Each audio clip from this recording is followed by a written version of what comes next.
Video ini saya khususkan untuk kamu yang mendaftar P3K di tahun ini, Jabatan Penata Layanan Operasional. Untuk kisi-kisi lainnya, kalian juga bisa cek di deskripsi video ini. Dan ini adalah komentar rekan-rekan yang sudah mempelajari soal yang kami buat. Video ini juga untuk melatih kemampuan kamu dalam menjawab soal sesuai kisi-kisi yang diberikan. Jangan lupa di-subscribe agar Mimin selalu buat soal-soal terbaru. Sekarang, mari kita bahas soal yang pertama. Seorang penata layanan operasional ditugaskan menyusun modul penyuluhan peningkatan literasi layanan publik bagi masyarakat desa dengan latar belakang pendidikan yang sangat beragam. Agar materi mudah dipahami namun tetap sesuai standar kompetensi, langkah paling tepat yang harus dilakukan pada tahap awal penyusunan modul adalah A. Menyusun materi berdasarkan referensi akademik terbaru tanpa modifikasi. B.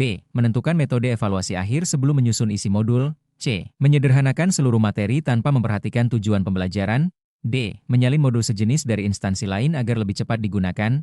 E. Melakukan analisis kebutuhan sasaran. Silahkan memilih jawaban yang benar.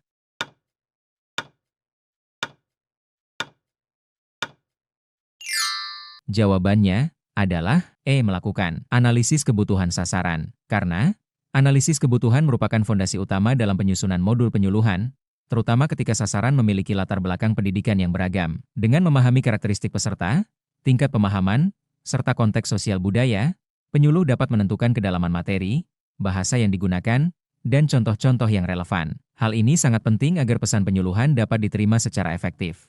Soal nomor 2, dalam proses penyusunan kurikulum penyuluhan internal bagi aparatur layanan operasional, ditemukan bahwa capaian pembelajaran belum selaras dengan tugas jabatan peserta. Tindakan paling tepat yang harus dilakukan oleh penyusun kurikulum adalah A. Menyesuaikan kembali capaian pembelajaran dengan analisis jabatan. B. Mengurangi jumlah materi agar lebih mudah diselesaikan. C. Mengganti seluruh narasumber penyuluhan. D. Menambahkan lebih banyak evaluasi tertulis. E. Menggunakan metode ceramah penuh agar materi tersampaikan. Silahkan memilih jawaban yang benar.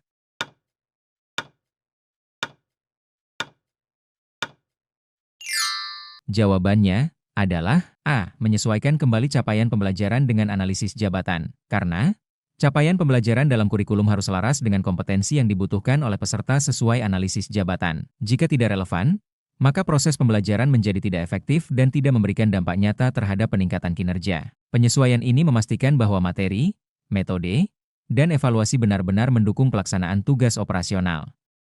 Soal nomor 3, seorang penyuluh menghadapi kondisi peserta yang pasif dan kurang responsif selama kegiatan penyuluhan berbasis modul yang telah disusun. Untuk meningkatkan efektivitas penyampaian materi, strategi yang paling tepat adalah A. Mempercepat penyampaian materi agar semua topik selesai. B. Mengubah pendekatan menjadi partisipatif dan berbasis studi kasus.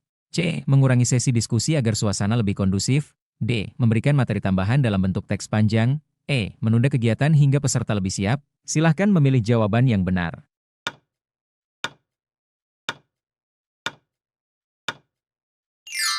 Jawabannya adalah B. Mengubah pendekatan menjadi partisipatif dan berbasis studi kasus. Karena pendekatan partisipatif mendorong keterlibatan aktif peserta dalam proses pembelajaran. Dengan studi kasus yang relevan dengan tugas atau kehidupan sehari-hari, peserta terdorong untuk berpikir kritis, berdiskusi, dan mengaitkan materi dengan pengalaman nyata. Soal nomor 4, dalam menyusun modul penyuluhan layanan operasional berbasis digital, penata layanan operasional harus memastikan modul tersebut tetap inklusif bagi peserta dengan keterbatasan akses teknologi. Prinsip utama yang harus diterapkan adalah A. Digitalisasi penuh tanpa alternatif. B. Penyajian materi kompleks agar setara dengan modul cetak.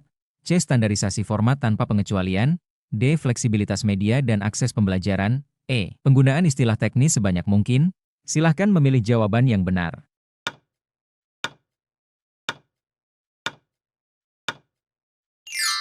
Jawabannya adalah D. Fleksibilitas media dan akses pembelajaran. Karena fleksibilitas media berarti modul dapat diakses melalui berbagai cara, baik digital maupun non-digital. Hal ini penting untuk memastikan semua peserta, termasuk yang memiliki keterbatasan perangkat atau jaringan, tetap dapat mengikuti penyuluhan secara optimal. Prinsip ini mendukung keadilan dalam layanan publik.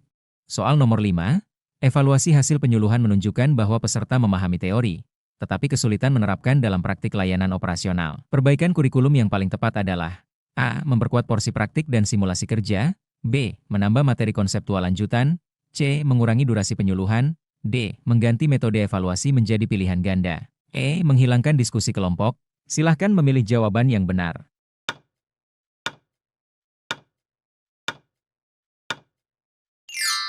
Jawabannya adalah A. Memperkuat porsi praktik dan simulasi kerja. Karena kesenjangan antara pemahaman teori dan praktik menunjukkan perlunya pendekatan pembelajaran berbasis pengalaman. Simulasi dan praktik kerja memungkinkan peserta mengaplikasikan pengetahuan secara langsung, sehingga meningkatkan keterampilan dan kepercayaan diri dalam menjalankan tugas layanan operasional. Soal nomor 6, dalam penyusunan modul penyuluhan, penata layanan operasional dihadapkan pada kebijakan baru yang belum tercantum dalam kurikulum sebelumnya. Sikap profesional yang paling tepat adalah A. Mengabaikan kebijakan baru agar modul tetap konsisten. B. Menunggu instruksi tertulis tanpa melakukan perubahan. C. Menghapus materi lama seluruhnya. D. Mengintegrasikan kebijakan baru melalui revisi modul. E. Menyampaikan kebijakan baru secara lisan saja. Silahkan memilih jawaban yang benar.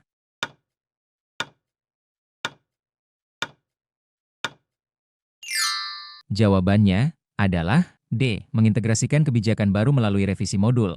Karena kurikulum dan modul penyuluhan harus bersifat dinamis dan responsif terhadap perubahan kebijakan. Mengintegrasikan kebijakan baru melalui revisi modul memastikan materi tetap relevan, akurat, dan sesuai dengan regulasi terbaru yang berlaku dalam pelayanan operasional. Soal nomor 7. Saat menyusun tujuan pembelajaran dalam modul penyuluhan, rumusan yang paling tepat dan memenuhi prinsip SMART adalah A. Peserta memahami layanan operasional. B. Peserta mengetahui tugas dan fungsi. C. Peserta mengikuti seluruh rangkaian penyuluhan. D. Peserta merasa puas dengan materi yang diberikan. E. Peserta mampu menjelaskan dan menerapkan prosedur layanan operasional sesuai SOP. Silahkan memilih jawaban yang benar.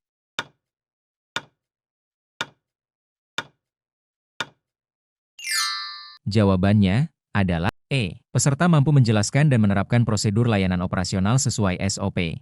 Karena tujuan pembelajaran yang baik harus spesifik, terukur, dapat dicapai, relevan, dan berbatas waktu.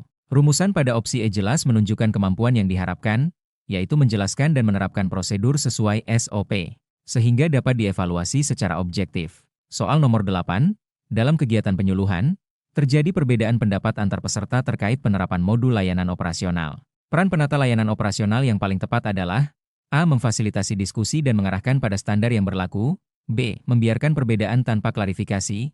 C. Memaksakan satu pendapat yang dianggap benar. D. Menghentikan diskusi agar waktu efisien. E. Mengalihkan topik ke materi lain. Silahkan memilih jawaban yang benar.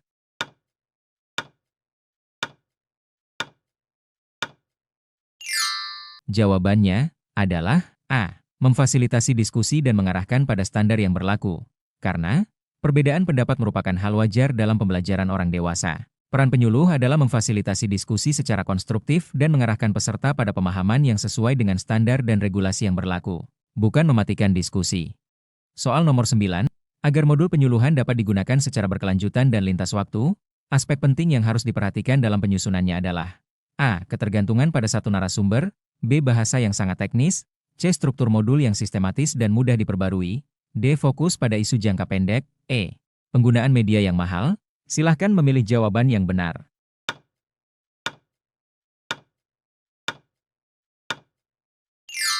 Jawabannya adalah C. Struktur modul yang sistematis dan mudah diperbarui. Karena modul yang berkelanjutan harus memiliki struktur yang jelas, logis, dan fleksibel sehingga mudah diperbarui ketika terjadi perubahan kebijakan atau kebutuhan. Struktur yang baik memudahkan pengguna memahami alur materi dan memudahkan penyusun melakukan revisi. Soal nomor 10. Dalam evaluasi kurikulum penyuluhan, ditemukan bahwa tujuan pembelajaran tercapai, tetapi dampaknya terhadap kinerja layanan masih rendah. Analisis paling tepat terhadap kondisi tersebut adalah A. Kurikulum sudah optimal dan tidak perlu perubahan. B. Perlu penguatan tindak lanjut pasca penyuluhan. C. Peserta kurang disiplin mengikuti penyuluhan. D. Materi penyuluhan terlalu sederhana. E. Evaluasi pembelajaran tidak diperlukan. Silahkan memilih jawaban yang benar.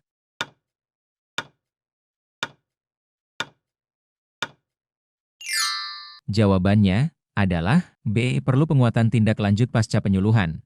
Karena tercapainya tujuan pembelajaran tidak selalu menjamin perubahan perilaku kerja. Oleh karena itu, tindak lanjut seperti pendampingan, monitoring, dan evaluasi berkelanjutan sangat penting untuk memastikan materi penyuluhan benar-benar diterapkan dalam kinerja layanan operasional.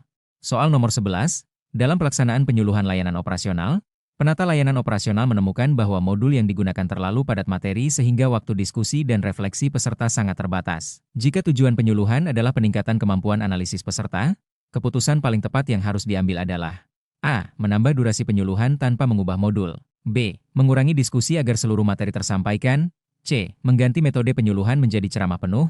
D. Menyederhanakan konten modul dan memprioritaskan materi inti. E. Menghilangkan evaluasi agar waktu cukup. Silahkan memilih jawaban yang benar.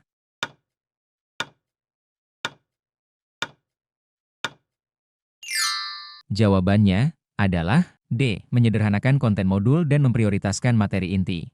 Karena modul penyuluhan yang terlalu padat berpotensi menurunkan efektivitas pembelajaran, terutama jika tujuan utamanya adalah melatih kemampuan analisis.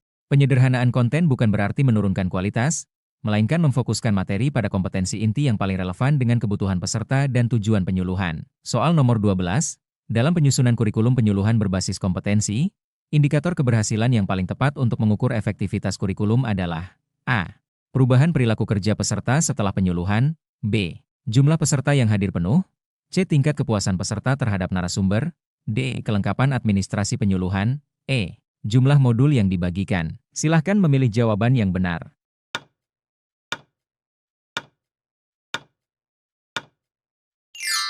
Jawabannya adalah A. Perubahan perilaku kerja peserta setelah penyuluhan. Karena kurikulum berbasis kompetensi menekankan pada kemampuan nyata yang ditunjukkan peserta setelah mengikuti pembelajaran. Oleh karena itu, indikator keberhasilan yang paling relevan adalah perubahan perilaku kerja, bukan sekadar kehadiran atau kepuasan yang bersifat subjektif dan administratif. Soal nomor 13, penata layanan operasional diminta menyusun modul penyuluhan yang dapat digunakan oleh berbagai instansi dengan karakteristik berbeda. Strategi penyusunan modul yang paling tepat adalah A. Menyusun modul sangat spesifik sesuai satu instansi. B. Menggunakan bahasa teknis yang baku tanpa penyesuaian. C. Menghilangkan contoh kasus agar netral. D. Membatasi modul hanya untuk penyuluhan tatap muka. E. Menyusun modul generik dengan ruang adaptasi kontekstual. Silahkan memilih jawaban yang benar.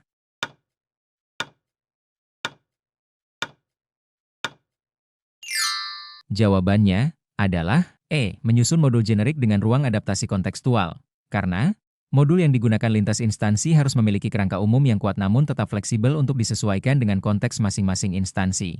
Penyusunan modul generik dengan ruang adaptasi memungkinkan pengguna menyesuaikan contoh, studi kasus, dan penekanan materi sesuai kebutuhan lokal. Soal nomor 14, dalam evaluasi modul penyuluhan, ditemukan bahwa bahasa yang digunakan terlalu formal dan sulit dipahami oleh peserta non-aparatur. Perbaikan yang paling tepat adalah A. Menyederhanakan bahasa tanpa mengubah substansi. B. Mengganti seluruh isi modul. C. Menambah istilah teknis agar lebih profesional. D. Mengurangi jumlah halaman modul. E. Menghilangkan bagian teori. Silahkan memilih jawaban yang benar.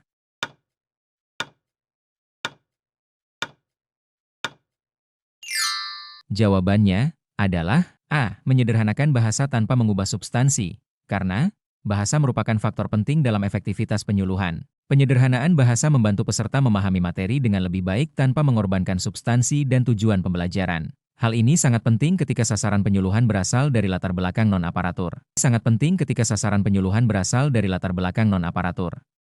Soal nomor 15, saat menyusun kurikulum penyuluhan, penata layanan operasional ingin memastikan keterkaitan yang kuat antara tujuan, materi, metode, dan evaluasi. Prinsip yang paling tepat diterapkan adalah A. Fleksibilitas penuh tanpa struktur. B. Keselarasan pembelajaran. C. Penambahan materi sebanyak mungkin. D. Standarisasi metode tunggal. E. Evaluasi di akhir saja. Silahkan memilih jawaban yang benar.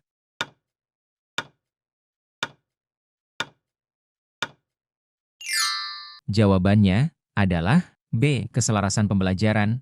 Karena keselarasan pembelajaran memastikan bahwa tujuan, materi, metode, dan evaluasi saling mendukung dan tidak berjalan sendiri-sendiri. Dengan alignement yang baik, proses penyuluhan menjadi lebih terarah dan hasil pembelajaran dapat diukur secara objektif. Sebelum lanjut ke soal berikutnya, jangan lupa subscribe jika video ini bermanfaat. Kita akan lanjut ke video selanjutnya. Terima kasih.